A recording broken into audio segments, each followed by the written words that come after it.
Kitco Mining's special coverage of the Bank of Montreal's 32nd Global Metals, Mining and Critical Minerals Conference is brought to you by First Majestic Silver. Hello, I'm Paul Harris for Kitco. We're at the 32nd BMO Global Metals, Mining and Critical Minerals Conference in Hollywood, Florida. I'm joined this morning by John McCluskey, President and CEO of Alamos Gold. Good morning, John. Good morning. Now, Alamos Gold had a very solid, a very successful 2022. More than 460,000 ounces of production. You met your production and your cost guidance at a time when many of your peers did not, and you replaced your depletion and grew your reserves. Sounds like 2022 was an excellent year for you. What was the highlight for you personally? I think it's a combination of things, but certainly delivering on all of our forecasts is that's a great achievement in a market that was facing pretty strong inflationary pressure. But over and above that, we worked for a good 2 years on our phase 3 expansion study, and we published that in the spring, and the numbers just came out very, very solid. We're going to take our Island Gold mine from its current rate of production up to around 300,000 ounces a year, and we're going to see costs come down to sub $600 all-in sustaining costs, and that's just a great achievement to have an asset of that quality in the company. We've been able to grow reserves quite dramatically. Net of depletion, we've taken reserves and resources up to 5.4 million ounces, considering it was under 2 million ounces when we acquired it in all categories. That's quite an achievement. And this year, you're guiding even better performance this year, between 480 and 520,000 ounces of gold, as you mentioned, at a lower all-in sustaining cost. And they're set or forecast to decrease, but I think you said 17% over the next 3 years. So the competitive position of Alamos Gold is going to continue to get stronger and stronger. We've been replacing high-cost ounces. Remember, a few years ago, we had the one mine, that was the Picacho mine, or pardon me, the Mulatos mine, and Mulatos had been in production since 2005. So it was getting quite mature by the time you get around to 2019, 2020. We're quite deep in the pit, and naturally the costs go up. You're working with more mixed and sulfide ores. In other words, the leaching characteristics and the cost of getting the ore out of the pit are just naturally higher than where they were in the early days.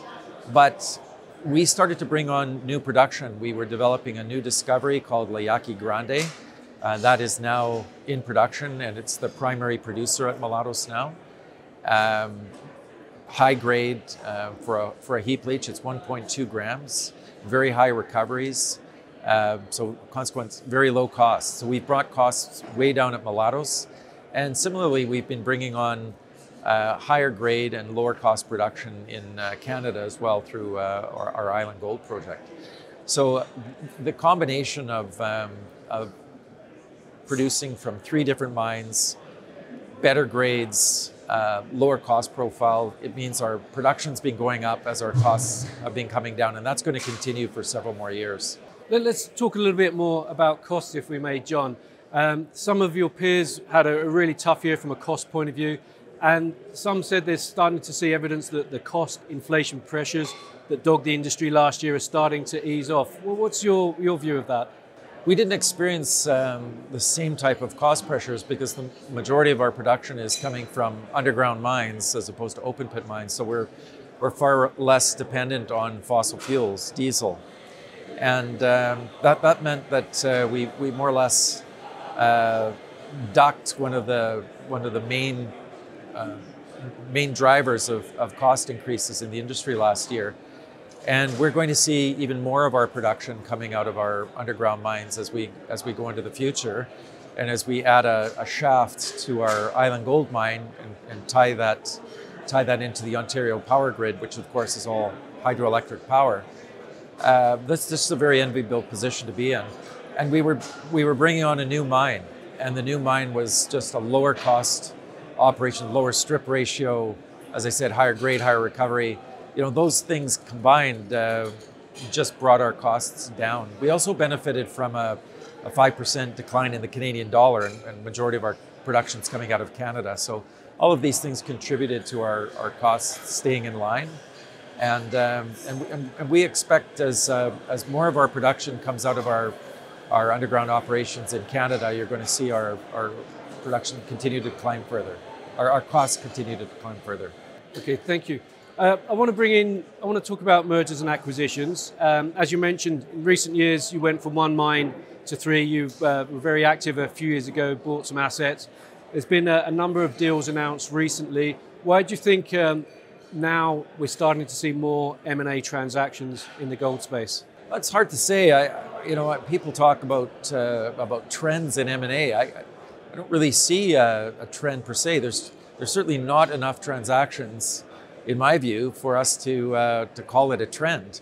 We have a few transactions every year, and that's been true since we merged with Orico back in 2015, which was the first sort of merger of equals that I think in some respects helped set the tone for what was to come.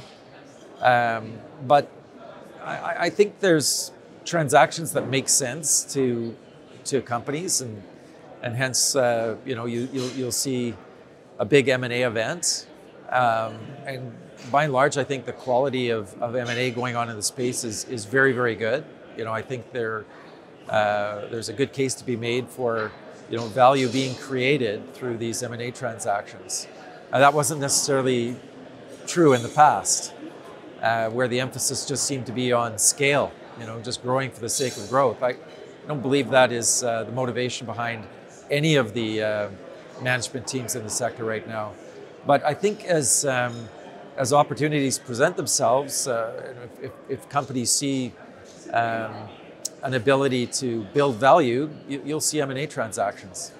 Well, as I mentioned, you've been very successful in that in the past. Is it something you're still looking at? Have you got your eyes on a couple of targets? I think there's for us, we're not by any means the biggest company out there. We're an intermediate producer, and we do very, very well there. High quality assets, low costs, good growth profile, all internally driven. I don't see our shareholders putting any pressure on our shoulders to do more M&A. We've got such a strong internal growth profile going forward with the development of our Island Gold expansion, and then we have the Lynn Lake project in northern Manitoba, which we'll have permitted this year, and that will be the next thing we build. Well, that's going to bring us up to 800,000 ounces of annualized production by the time we get into the late 20s. And in other words, practically doubling our production from its current levels. That's good growth, and I don't see our shareholders pressuring us to do anything further at this point. Okay, thank you, John. In terms of returns to shareholders, there's recent years have seen a lot of gold companies initiate dividend payments, and some companies increase dividend payments.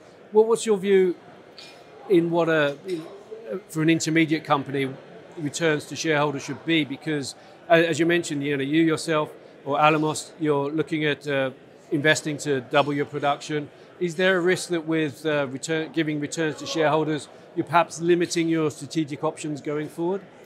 Not in terms of our dividends. We've been paying a dividend for 14 years. We paid our first dividend in 2010, and we've never backed off since. And I would say our dividend yield isn't the primary driver for investing in Alamos. The fact is we pay one. And the main reason why you would own Alamos stock is because it's a well-run company with a great growth profile, with operations in very safe jurisdictions. That's the primary driver. But things start to evolve even for a company in that phase. I mean, by 2026, we're going to have our Island Gold expansion completed. And at that point, our free cash flow is going to soar. In that case, we're going to start increasing our dividends further. For the time being, given that we're plowing quite a bit of money into development capital to pay for these expansions and in the case of Lynn Lake, a new mine construction, while we're in that phase of growth, we're going to obviously be limited with our dividend, but there's no risk of us cutting it, because while we're we're funding all this growth. We're funding it all internally. Over and above that, we're generating sufficient free cash flow to also continue to pay our dividend. Okay, thank you. Now, we're at a big investor conference talking about gold. Let's talk a little bit about the yellow metal itself. Gold is coming in on the back of a 4-week losing streak. Why do you think it's so out of love at the moment? You know, you can't say anything about gold based on 4 weeks of trading. And I've heard people trying to make some sense out of gold trading over a day or 2 days. I think that's very, very tough to do. In fact, I think it's impossible to do. So my view is you've got to look at gold over a far longer timeline to make any sense out of it. And if you go back 5 years or 10 years, you can see that there's a very strong upward trend in the gold price. And you know, when we started the company, gold was $300 an ounce. And we saw it peak in 2011 at 1900, and then we saw it pull back over the years until it bottomed out at the beginning of 2016 at just under $1,100 an ounce. And now from 2016 to today, it's gone from 1,100. It topped out at just over 2,000. It's pulled back a little bit into this $1,800 range. You know, try to make any sense out of all that. I know what it's doing, but I can't tell you what it's going to do next. And if I could, I'd probably quit my job and go invest in gold. But there are obvious reasons why gold does what it does. And it seems to be largely driven by the US dollar. And that's largely driven by what the Federal Reserve is doing. And for the time being, you know, the Federal Reserve seems to be very focused on trying to wrestle inflation to the ground. They're going to continue to raise interest rates in order to do that. And that's the headwind against the gold price in the short term. Will they be able to raise rates forever? Probably not. You know, I think every time they raise it, they're one step closer to the last time they're going to be able to raise it. And they also don't want to risk killing the US economy altogether. So, you know, these are the factors that are in play. You know, gold is holding in extraordinarily well, despite the fact that interest rates have been raised so rapidly. In other words, look historically, you've never seen rates raise as fast as they have done this cycle.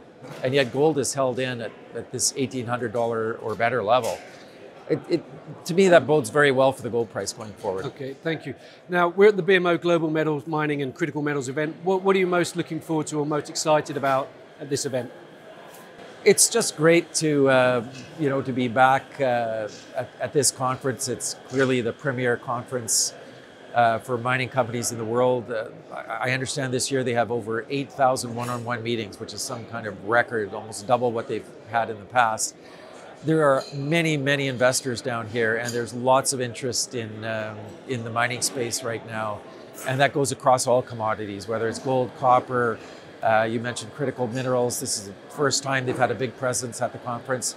There's a real buzz in the conference right now, and I suspect that investor sentiment is improving, and that's going to be great for the sector. It's going to be good for all the listed companies.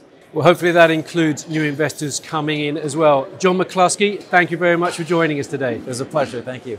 And I'm Paul Harris. Stay tuned to Kitco for more from the BMO Global Metal Mining and Critical Minerals Conference. Kitco Mining's special coverage of the Bank of Montreal's 32nd Global Metals, Mining and Critical Minerals Conference is brought to you by First Majestic Silver.